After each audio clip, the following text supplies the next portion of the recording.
सेसाबानि जथाय बाथौ गौथुमनि आरसिनि जानानै आरो नोंथांमोननि चेनेलखौबो आं साबायखर थाबाय। जोंहा 36थि कुमारिघाटा बाथौ बियाब गौथुमखौ खुंफुंनो थाखाय जों गासै सेसापानि ओनसोलाव थानाय 10टा गामिया गाजा गोमजायै साखाफाराखादों। जों जयै खुंफुंनो थाखाय जों थियारि। जोंनि माने बाथौ गौथुमनि जिखिनि खुंनो गोनां थारिखआ जाहैबाय 20, 21 आरो 22 डिसेम्बराव जागोन।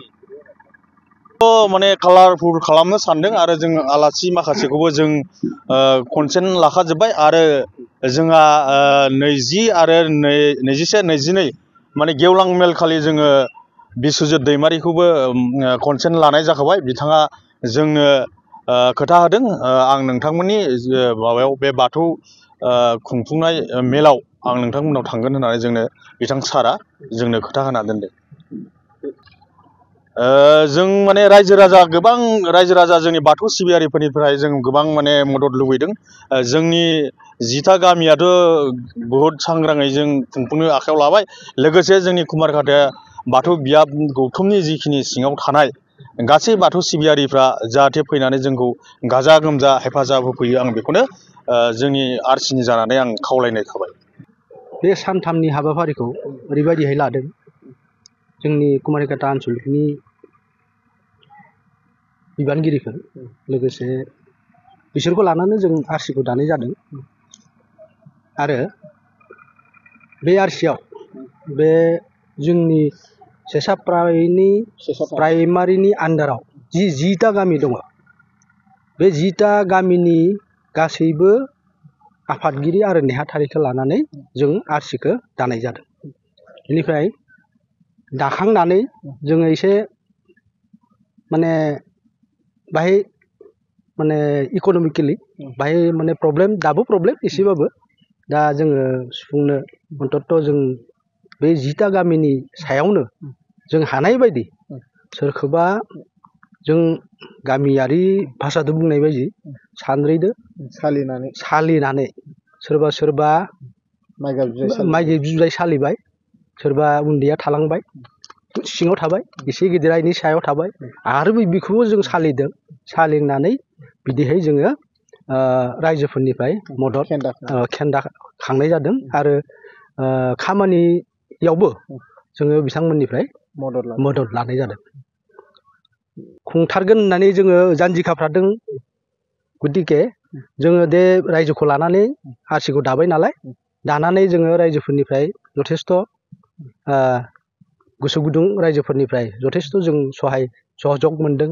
बिथांमोनाबो जानजि खाफ्रायनायलाय जोंबो माने फैगौ बे सानथामखिनिखौ मोजाङै खुंफुंगोन होननानै माने आसाबादि आरो खुंफुंगोन होननानै आं बाथ्रा होनाय जाबाय।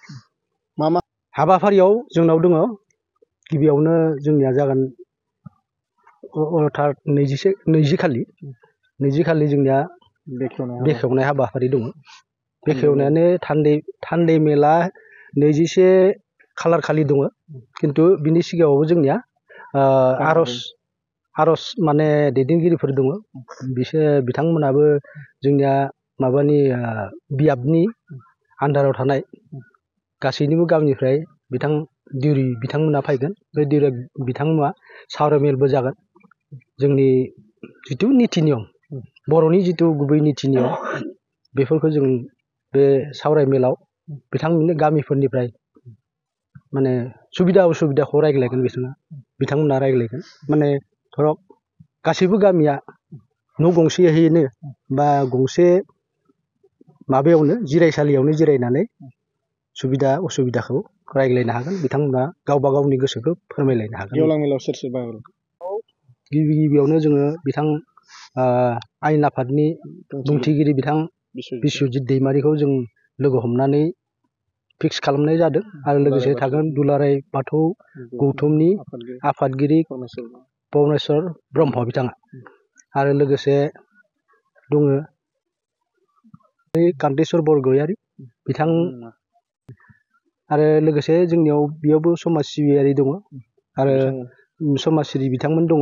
आरो लोगोसे जोंनि तामुलपुर समस्तिनि MLA बिथाङा दङ आरो लोगोसे जोंनि दारांगाजुलि बियाबनिबो दङ MCLA बो दङ बिथाङाथ' एसे जोंनि लकेलानो बिथाङाबो थागोन ओरैहाय जों खुंफुंनो हाबाफारि लानाय जादों हारिमु बे बेलायाव जों जेबो भाबिनाय जायाखै आरो लानाय जानाय नङा मानो होनबा दा बियो एसे धोरोमारि कनभेनसन नालाय बिनिखाय जोङो हारिमु आयदाखौ लायाखै आरो धोरोमनि सायावल' सावरायगोन आरो जुदि गोसो गुदुं रायजोफोरा जोंनि बे 10टा गामिनि सोरबा जुदि दा गोदानै किसुमाना बिहामजो ग्रुप दादों माइबा दादों बिदि जुदि रंजानो बाजानो लुगैयोबा जोबथारनायाव एसे हागोन खिन्थु हारिमु आयदा हिसाबै जोंनियाव गैया।